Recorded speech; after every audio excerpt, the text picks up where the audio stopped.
को पूरा किया। मुंगेर और पटना पे नए ब्रिज बने। कोसी जो कि श्रद्धेय अटल जी ने अप्रूव किया था, उसको आज प्रधानमंत्री श्री नरेंद्र मोदी जी ने कंप्लीट किया। देखिए माननीय अध्यक्ष जी, आखिरकार तो प्रोजेक्ट को आरंभ करने वाले भी एनडीए और कंप्लीट करने वाले भी एनडीए।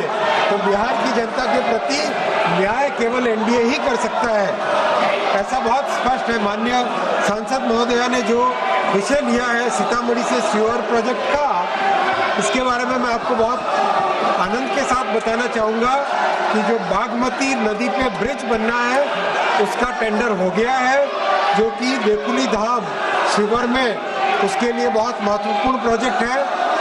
जमीन के अधिग्रहण के लिए 262 करोड़ रुपए जमा हो चुके हैं और काम बहुत अच्छा तेजी से चल रहा है। माननीय अध्यक्ष जी, बिहार में और भी बहुत अच्छे काम हुए हैं। 98 स्टेशंस का पुनर्विकास किया जा रहा है।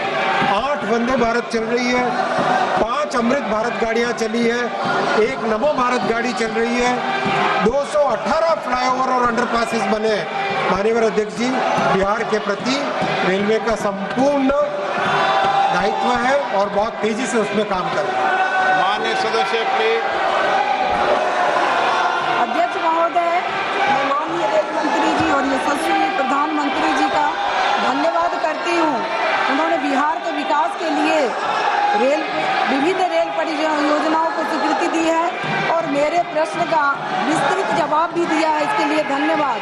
मैं शिवहर लोकसभा क्षेत्र का प्रतिनिधित्व करती हूँ और शिवहर के लोग स्वतंत्रता के 75 वर्ष बाद भी रेल सुविधाओं से वंचित हैं और इसके लिए सरकार ने सीतामढ़ी शिवहर रेलखंड 28 किलोमीटर के लिए 566.83 करोड़ राशि की स्वीकृति किए हैं। माननीय अध्यक्ष जी, माननीय सांसद महोदय ने जो शिवहर सीतामढ़ी का प्रोजेक्ट का मुद्दा यहाँ पे उठाया है, बहुत ही इम्पोर्टेंट प्रोजेक्ट है ये। और इस प्रोजेक्ट के लिए 262 करोड़ रुपए ऑलरेडी भूमि अधिग्रहण के लिए जमा कर दिए गए हैं। काम बहुत अच्छा तेजी से जा रहा है और ब्रिज का टेंडर भी कर दिया गया है, जो कि बागमती नदी पे बनेगा, देकुली धाम को जोड़ने वाला। और सीतामढ़ी शिवहर नई लाइन प्रोजेक्ट के लिए 567 करोड़ रुपीस सैंक्शन किए गए हैं और इस काम पे तेजी से, इस प्रोजेक्ट पे तेजी से काम चल रहा है। गिरधारी यादव जी। अध्यक्ष महोदय, माननीय रेल मंत्री ने हो गया, माननीय रेल मंत्री ने जो जवाब दिया है अच्छा जवाब है, लेकिन बिहार का भी बड़ी महत्वपूर्ण भूमिका है एनडीए सरकार लाने में। 11 साल में माननीय रेल मंत्री जी बताने की कृपा करेंगे, पटना से दिल्ली, पटना से बेंगलोर, पटना से मुंबई कोई ट्रेन चलाया क्या? इतना वेटिंग लिस्ट होने के बावजूद बिहार में कोई ट्रेन माननीय रेल मंत्री जी के द्वारा नहीं दिया गया है। माननीय रेल मंत्री जी क्या इन स्थानों के लिए आप रेलगाड़ी चलाना चाहते हैं क्या? मान्यवर सांसद महोदय, जरा ध्यान दें कि 5 आपके पूरे क्षेत्र में अमृत भारत ट्रेन, जो कि पटना से दिल्ली, अपने दरभंगा से दिल्ली और बैंगलोर के लिए और पूरी की पूरी अमृत भारत गाड़ियां नई चालू हुई है। और ये प्रधानमंत्री जी का एक बहुत ही विशेष ध्यान है कि अमृत भारत ट्रेन ऐसी ट्रेन है जो गरीब से गरीब वर्ग को भी দিয়েছেন। ইদানিংকালে সুপ্রিম কোর্ট, মহামান্য সুপ্রিম কোর্ট বলেছেন যে পশ্চিমবাংলার 100 দিনের কাজ চালু করতে হবে। তাই আপনার মাধ্যমে বলতে চাই, কেন্দ্রীয় সরকার যে বঞ্চনা করেছে, সুপ্রিম কোর্ট রায় দিয়েছে, অতি সত্বর 100 দিনের কাজ চালু করা হোক এবং 600 টাকা লেবারদের পার ডে দেওয়া হোক। ধন্যবাদ। माननीय सदस्य श्री सुरेश महात्रे जी।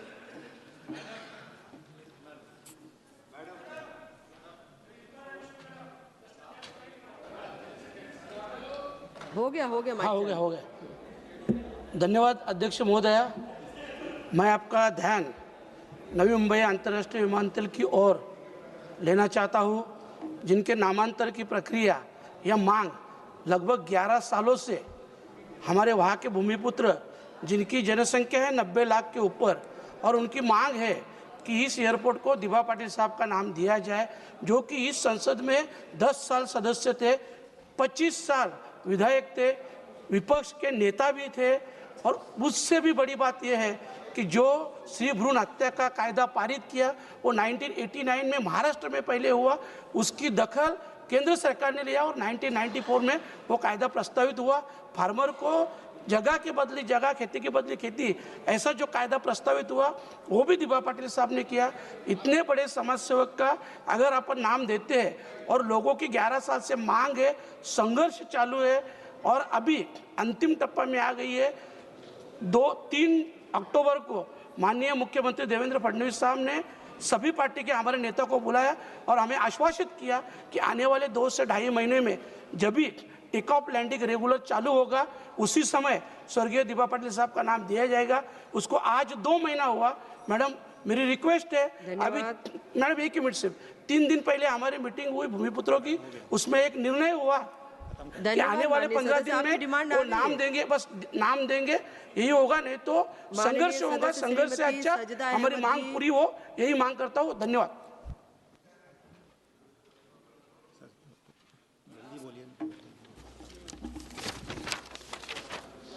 Thank you, ma'am. I wish to draw the attention of the government to the urgent concern regarding the ongoing difficulties in uploading Waqf properties on the Umeed portal across the country. As per their schedule, all Waqf boards and mutawallis must complete uploading by 5th December 2025. However, multiple states report that only a small percentage of properties have been uploaded due to serious technical and practical hurdles.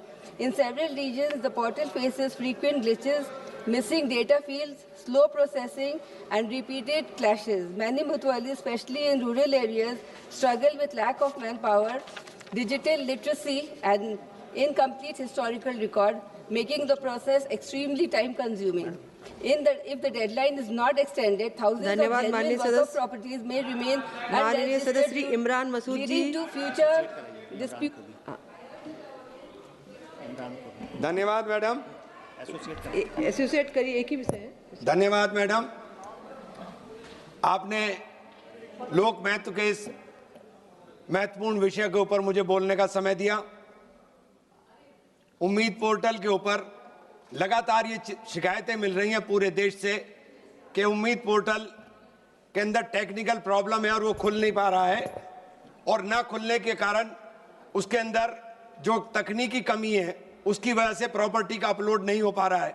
Madam, पूरा का पूरा देश का मुसलमान इस बात को लेकर के परेशान है, और आपके माध्यम से मैं केवल एक डिमांड करना चाहता हूं कि इसका समय सीमा बढ़ा दी जाए, क्योंकि अभी तक 40% से अधिक प्रॉपर्टी लोड नहीं हो पाई है, उनका रजिस्ट्रेशन नहीं हो पाया है। और ऐसी स्थिति के अंदर जो कानून बना है उस कानून के अंदर ये प्रावधान आपने कर दिया कि जो रजिस्टर्ड नहीं होगा वो प्रॉपर्टी नहीं।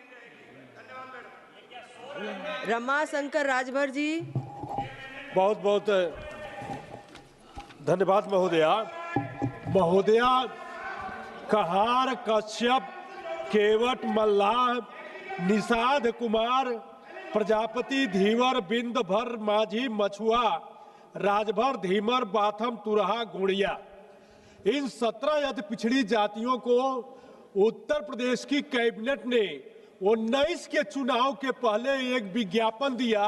यही विज्ञापन मैं आपको पढ़ के सुना दे रहा हूं कि इसमें सत्यता कुछ है कि नहीं है। मोदी योगी की सरकार में 17 पिछड़ी जातियों को अनुसूचित जाति की श्रेणी में शामिल करने का आदेश जारी। सभी जिलाधिकारियों को इन जातियों के परिवारों को प्रमाण पत्र दिए जाने का आदेश जारी। जो कहा सो किया, सबका साथ सबका विकास। माननीय प्रधानमंत्री जी, माननीय जोगी जी और माननीय स्वतंत्र देव, माननीय सदस्य, ये पूर्वांचल में बसने वाली उत्तर प्रदेश की 17 जातियां धन्यवाद जो आज दाने दाने को मोहताज है महोदया। या तो सरकार ऐसी फर्जी विज्ञापनों पर कार्रवाई करे, और नहीं अगर विज्ञापन करती है तो अगर ये बात सत्य है तो जो सदस्य बोलने से वंचित रह गए